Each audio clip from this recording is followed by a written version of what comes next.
Pour les Vikings, la mort n'a jamais été simplement une fin. C'était une porte vers quelque chose de plus grand et de plus glorieux.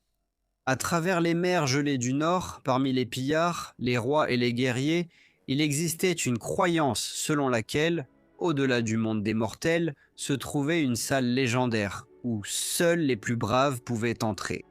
C'était le Valhalla, la salle des morts au combat. Selon la mythologie nordique, le Valhalla était gouverné par Odin, le père de tous, dieu de la sagesse, de la guerre et de la mort. Depuis sa gigantesque salle dorée à Asgard, Odin observait les batailles des hommes, choisissant ceux qui étaient dignes d'entrer dans son royaume éthéré. Les guerriers choisis après la mort étaient emmenés par les Valkyries, redoutables vierges guerrières qui descendaient sur les champs de bataille, baignés de sang et de feu. Ceux qui étaient choisis renaissaient au Valhalla, où ils festoyaient, buvaient et se préparaient sans fin pour la bataille finale du Ragnarök. Pour les Vikings, ce n'était pas seulement de la mythologie, c'était une promesse. Le Valhalla représentait l'honneur, le courage et l'immortalité à travers la gloire. Un guerrier qui mourait bravement au combat pouvait atteindre la renommée éternelle, tandis que ceux qui mouraient dans la faiblesse ou sans honneur craignaient de sombrer dans l'oubli. Cette croyance a façonné la société viking elle-même, influençant leur manière de combattre, leur vision de la mort et leur compréhension du destin. Le Valhalla n'était pas simplement un paradis, c'était un lieu d'attente avant l'apocalypse. Chaque festin, chaque célébration et chaque bataille menée entre ces murs préparait les guerriers tombés pour le Ragnarök, la fin du monde, lorsque Dieu et monstres se détruiraient mutuellement dans une guerre fatale et catastrophique. Même dans l'au-delà, les Vikings croyaient que la lutte ne prenait jamais vraiment fin. La légende du Valhalla a survécu longtemps après que l'ère viking soit entrée dans l'histoire. Elle est devenue l'un des symboles les plus puissants de la mythologie nordique, inspirant des histoires, des films, des jeux et des interprétations modernes de la culture viking à travers le monde. Pour les Vikings, le Valhalla n'était pas un lieu accessible à toutes les âmes. Il était réservé à un type de mort bien précis, une mort gagnée par le courage, la violence et l'honneur au combat. Mourir paisiblement dans son lit, de maladie ou de vieillesse, était souvent considéré comme une fin ordinaire. Mais tomber les armes à la main en affrontant l'ennemi sans peur était censé ouvrir les portes de quelque chose d'éternel. Selon la croyance nordique, ceux qui étaient choisis pour le Valhalla étaient sélectionnés par les Valkyries, des jeunes femmes guerrières surnaturelles qui servaient Odin. Pendant les batailles, les Valkyries parcouraient le champ de bataille à cheval, décidant quels guerriers mouraient et lesquels survivraient. Les plus braves parmi les morts étaient emmenés dans la grande salle d'Odin à Asgard. Mais le courage seul ne suffisait pas toujours. Le Valhalla était profondément lié à Odin lui-même, un dieu associé non seulement à la guerre, mais aussi au sacrifice, à la sagesse et au destin. Les guerriers dévoués à Odin croyaient que mourir glorieusement au combat était l'offrande suprême au Père de tout. Cette croyance a profondément façonné la culture viking. L'absence de peur au combat dépasse le simple courage. C'est devenu un chemin spirituel vers l'immortalité. Le voyage vers le Valhalla était imaginé à la fois comme terrifiant et glorieux. Le guerrier tombé au combat, emporté du champ de bataille par les Valkyries, quittait le monde des mortels pour entrer dans l'immense salle d'Odin, décrite dans la poésie nordique comme resplendissante de boucliers et de lances. Là, les morts festoyaient sans fin, buvaient de l'hydromel et se combattaient chaque jour dans des batailles pour se relever chaque soir, guéris et rétablis. Leur but éternel était de se préparer pour le Ragnarök, la guerre finale à la fin du monde. Mais tous ceux qui mouraient au combat n'entraient pas au Valhalla. Certaines traditions nordiques croyaient que la déesse Freyja recevait la moitié des guerriers tués dans son propre royaume, Folkvangr.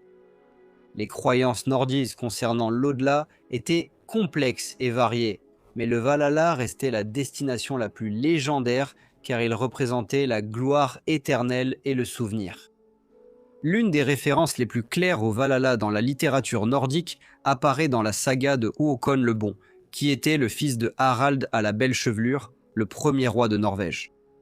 Au chapitre 32, après que Håkon soit tué au combat, il reçoit des funérailles païennes malgré ses croyances chrétiennes, et la saga décrit sa mort comme un voyage vers le Valhalla lui-même. La scène reflète l'emprise profonde que l'ancienne tradition guerrière nordique exerçait encore sur la Scandinavie, même pendant l'essor du christianisme. Pour ceux qui lui rendaient hommage, un roi mort courageusement au combat ne pouvait appartenir qu'aux guerriers d'Odin. Dans le poème funéraire de Håkon, Odin envoie les Valkyries pour amener Håkon au Valhalla, où les guerriers tombés au combat se lèvent pour l'accueillir dans la grande salle des dieux. Selon l'hymne Skrigla, le poème dit ceci. Dans la salle d'Odin, une place vide attend un roi de la lignée d'Yngvi. Allez mes Valkyries, dit Odin. Allez mes anges des morts. Gondul et Skogul, allez sur la plaine, trempés par la pluie sanglante de la bataille, et dites au mourant Hakon qu'ici, au Valhalla, il résidera. L'Eiríksmal est un poème skaldique composé vers l'an 954 à la demande de la reine norvégienne Gunhild en l'honneur de son époux tué, Éric à la hache sanglante, fils aîné de Harald à la belle chevelure. Dans la scène d'ouverture, le dieu Bragi s'étonne du grondement lointain et remarque que les bancs du Valhalla craquent, comme si Balder lui-même était revenu dans la salle. Le bruit, suggère-t-il, ressemble au mouvement de 1000 guerriers.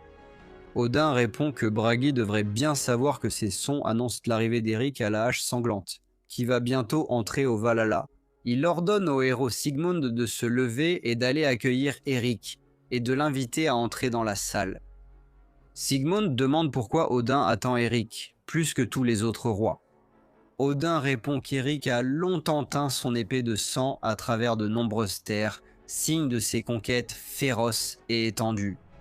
Bientôt, Éric arrive. Sigmund l'accueille et l'invite à entrer dans la salle, lui demandant quels autres seigneurs l'accompagnent à Valhalla.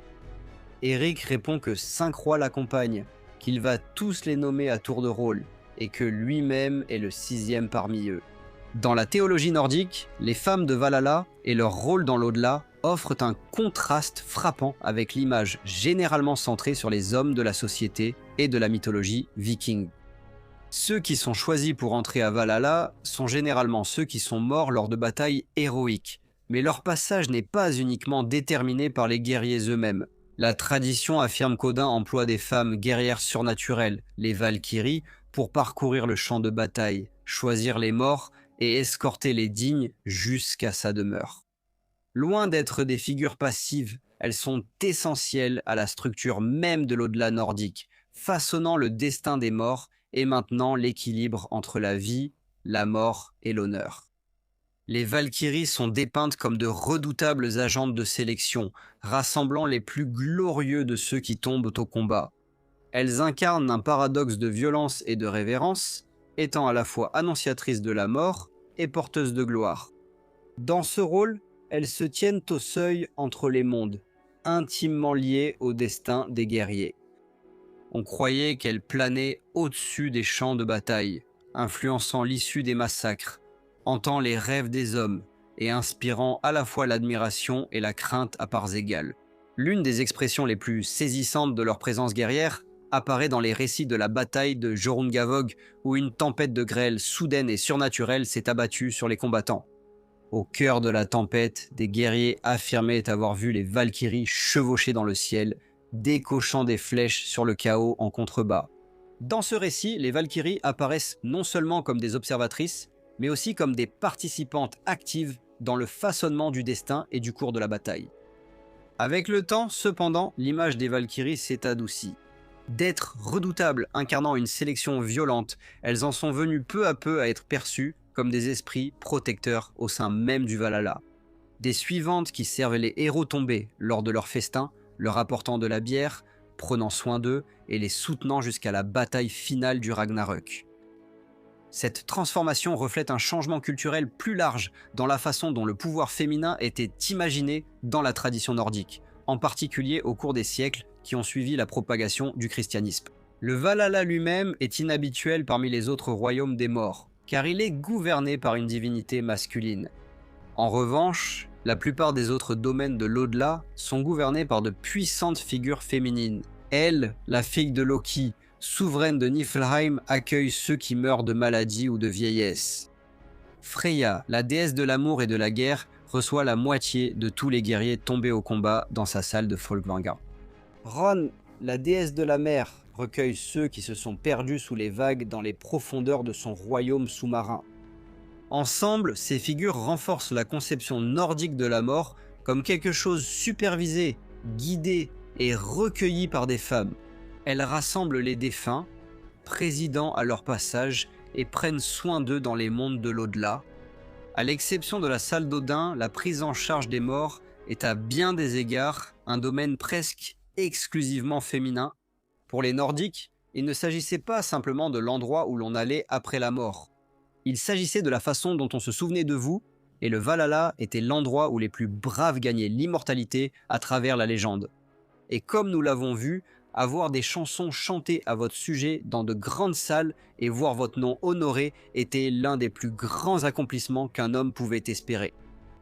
Je voudrais adresser un immense merci à tous mes membres. Votre contribution aide vraiment à rendre toutes ces vidéos possibles. Un remerciement spécial à Stéphanie Hasson, Teresa Lux et John Sykes. Si vous avez aimé la vidéo, likez, abonnez-vous et partagez. À très bientôt pour un nouvel épisode de History Profile.